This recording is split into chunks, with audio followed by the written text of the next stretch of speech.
बिस्मिल्लाहिर्रहमानिर्रहीम। आज का हमारा जो है ना लेक्चर नंबर 1 है, जिसमें हम सीखेंगे कि आप कलम को कैसे पकड़ते हैं।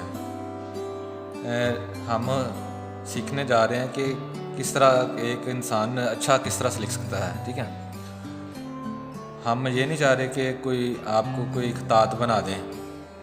हमारा आपको ये लेक्चर देने का और कुछ राइटिंग के असूल बताने का मकसद सिर्फ इतना है कि आप अच्छा लिखने वाले बन जाएं। चाहे आप का तल्लक किसी फील्ड से तालब इल्म है या किसी और फील्ड से है, तो आपको पता होना चाहिए कि आप किन असूल पर अमल करके जो है आप अच्छा लिखने वाला बन सकते हैं। तो उस हिसाब से हमारा आज का पहला लेक्चर है जिसमें हम सीखेंगे कि कलम को किस तरह से पकड़ते हैं। पेन है या पेंसिल है, आप अगर उसको सही तरीके से नहीं पकड़ रहे तो इसका मतलब है कि आप कभी भी अच्छा लिखने वाले नहीं बन सकते। सबसे पहले आपको कलम या पेन पेंसिल को सही तरह से पकड़ना आना चाहिए। उसके लिए आप ये देख सकते हैं कि ये अंगूठा है और ये शहादत वाली उंगली है। इन दोनों चीज़ों से आप लोगों ने ना किसी चीज़ को पकड़ना है, कलम को पकड़ना है। कलम से मुराद पेन पेंसिल कुछ भी हो सकता है। ठीक है, तो इन दोनों चीज़ों से हम पकड़ते होते हैं और इससे नीचे वाली फिंगर से हमने इसको सहारा देना होता है। इससे मूव करना होता है। ये सिर्फ सहारे के लिए होती है। बाज़ मुख्तलिफ़ लोगों का मुख्तलिफ जो है अंदाज़ होता है, लेकिन राइटिंग के लिए सबसे ज़रूरी है कि आपको पेन पेंसिल पकड़नी आनी चाहिए। अगर आपको पेन पेंसिल ही नहीं पकड़नी आती तो आप कभी भी अच्छा लिखने वाले नहीं बन सकते। हाँ, बचपन में मुख्तलिफ जो लोग होते हैं जो उन्होंने बचपन में जिस तरह से पेंसिल पकड़ ली फिर वो उसी तरह लिखते रहे और उनकी राइटिंग जो है उसी तरह से चलती रहती है। लेकिन अगर वो जिस अंदाज से पकड़ रहा है तुम उसको चाहिए कि इस तरह से पकड़ना चाहिए। इस अंगूठे के साथ और इस उंगली के साथ पकड़ना है किसी पेन पेंसिल को, और उसके बाद इसको नीचे वाली फिंगर से सहारा देना है। इसके अलावा आप लोगों ने जब राइटिंग सीखनी है, कुछ चीज़ों के ऊपर आप लोग अमल करेंगे तो आप बेहतर लिखने वाला जो बन सकते हैं। सबसे पहले तो नंबर 1 ये है, तो आपको चाहिए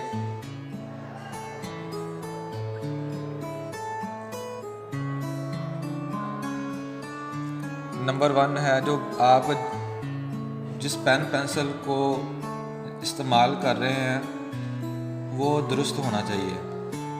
ख़राब पेन पेंसिल को कभी भी इस्तेमाल ना करें जब आप सीखने के मरहल में हैं। जब आप सीख रहे हैं तो आपका जो मवाद है, पेन है, पेंसिल है या कुछ भी है, मार्कर है, तो वो ठीक होना चाहिए। और ख़ास तौर पर जब आप मार्कर से लिख रहे हैं तो उसको आप बदलते रहें, क्योंकि वो उसकी जो निब वगैरह जो उसके आगे वाली नोक है वो ख़राब हो जाती है। तो वो ख़राब चीज़ से लिखेंगे तो ख़राब चीज़ से आप कभी भी सही नहीं लिख सकते। तो ख़राब पेन पेंसिल को मत इस्तेमाल करें, उसको नहीं इस्तेमाल करना।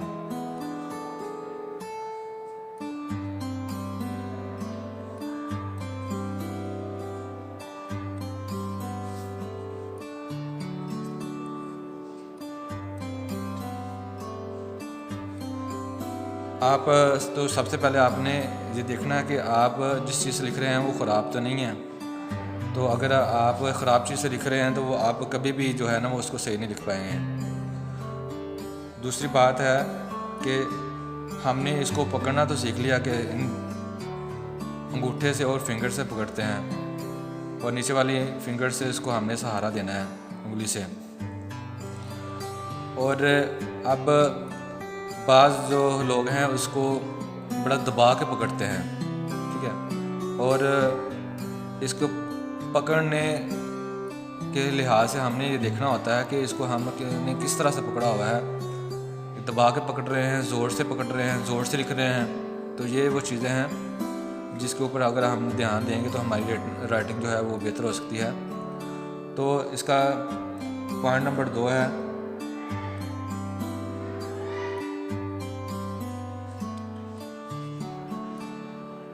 आप लोगों ने दबा कर नहीं लिखना।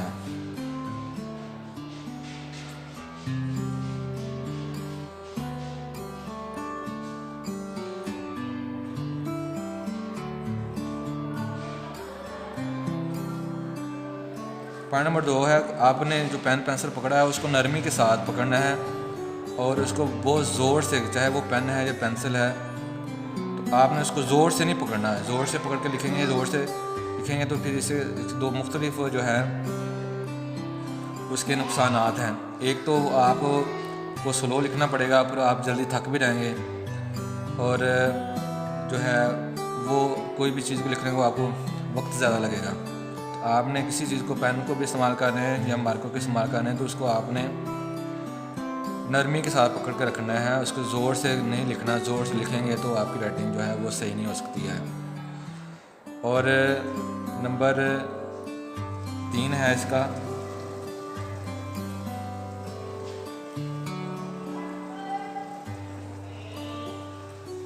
नंबर 3 है कि सांस का तल्लक।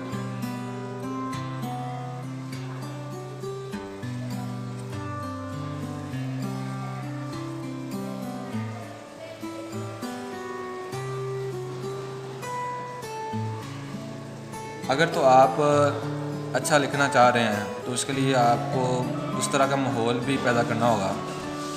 माहौल से मुराद है कि लिखते वक्त आप लोग बोल नहीं सकते।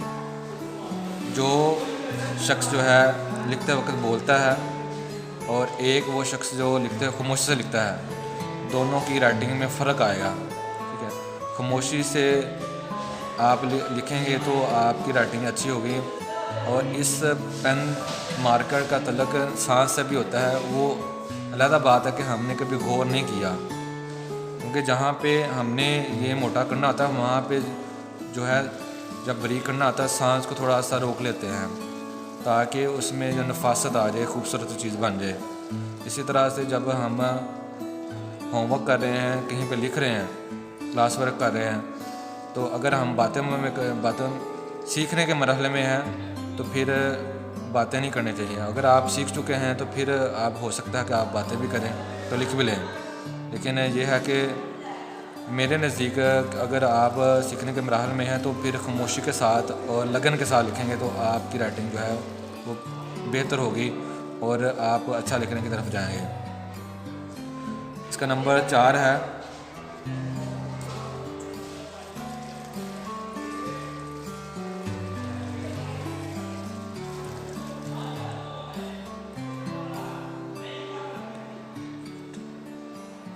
बैठने का अंदाज।